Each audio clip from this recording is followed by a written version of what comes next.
तमाम दोस्तन के अस्सलाम वालेकुम, गुड मॉर्निंग, नमस्ते। अज सुबह जो पहर है तकरीबन 10 थी रहा है ना, जैसा वेठा आहियूं कारूंजर जबल ते। असां सां गॾु मौजूद आहिनि सर डोलोमल सिंधी साहब, साईं कस्तूरो साहब ऐं विकी ठाकुर ऐं मोहम्मद साले खटियाण साहब। ऐं अॼु हिकु मौज़ू ते ॻाल्हायूं था। साईं डोलर सिंधी साहब खां कुझु सवालात कंदासीं। त सर तव्हांखे कीअं थो लॻे जॾहिं माण्हू मतिलबु कि इहो मौसम ठहे थो त केतिरो माण्हू हिते घुमण लाइ अचे? साईं असां तक़रीबन 15-20 साल खां 2 साल 3 साल ते ईंदा आहियूं, पर जॾहिं हिते असां ईंदा आहियूं त असांजो जेको साहु आहे, जेको असां रूह जेको आहे न, उहो हिकिड़ो ताज़ो थी वेंदो आहे। हिते जे माण्हुनि जूं मुर्गूं असांखे ॾिसण में ईंदियूं आहिनि ऐं असां हिते हर माण्हू खे, पखी खे, जीत खे, माल ऐं ढोर सभिनी खे असां ख़ुशि ॾिसंदा आहियूं। ऐं बाक़ाइदा हिते मोरनि जा टहुका हूंदा आहिनि ऐं उहे टहुका ॿुधी असांजी दिलि बाग़ बहार थी वेंदी आहे ऐं तमामु सुठो। ऐं हिते कारूंजर जो जेको हीउ जबल जेको तव्हांखे कैमरा में ॾेखारे सघे थो, ॾेखारे त हीउ कारूंजर तमामु वॾी पखेड़ में आहे। हुनजी ऊचाई बि तक़रीबन 1500 फुट ऊचाई आहे ऐं 27 किलोमीटर जी हिनजी जेका पखेड़ आहे। ऐं हीउ जबल न आहे, हीअ असांजी सिंध धरती जेका आहे उनजो सोन आहे। हीउ सोन आहे। हिन में अॻे जेको असां किताबनि में पढ़ियो आहे त कारूंजर जबल हर रोज़ 1.25 सेर सोन पैदा करे थो।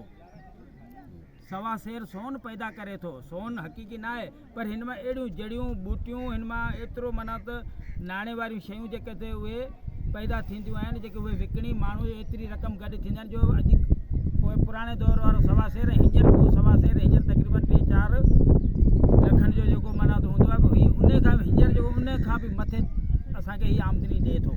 हीअ असांजी सॼी कारूंजर न, पर हीअ असांजी पूरी धरती जेका आहे त सॼी सोनी आहे, सॼी सोन आहे। ठीकु आहे। हाणे साईं ढोलण साहब खां असां कारूंजर जे हवाले सां हिकिड़ो गानो बि ॿुधंदासीं।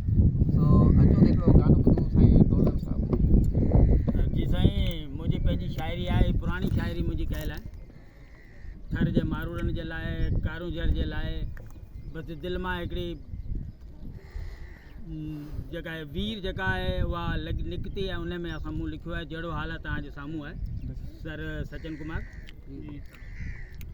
मुंहिंजी थर उञायल ते ॾाढा मींहं वसी पियड़ा, मुंहिंजी थर उञायल ते ॾाढा मींहं वसी पियड़ा, ॾाढा मींहं वसी पियड़ा, सावा गाह फुटी पियड़ा, मुंहिंजी थर उञायल ते ॾाढा मींहं वसी पियड़ा, ॾिसी मींहं मलीर मथे मारुनि माल पंहिंजा वारिया, ॾिसी मींहं मलीर मथे मारुनि माल पंहिंजा वारिया, काए भाॻिया पंहिंजा वलर, काए भाॻिया पंहिंजा वलर, वेझा कारूंजर थियड़ा, मुंहिंजी थर उञायल ते ॾाढा मींहं वसी पियड़ा,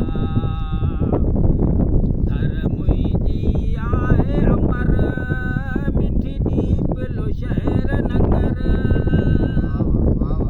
थर मुंहिंजी आहे अमर, मिठी दीप लो शहर नंगर, पातो धरतीअ वेस भलड़, ॾिसी सांगी ख़ुशि थियड़ा, मुंहिंजी थर उञायल ते ॾाढा मींहं वसी पियड़ा, अच मुंहिंजा प्यारा ढोलण हलूं गॾिजी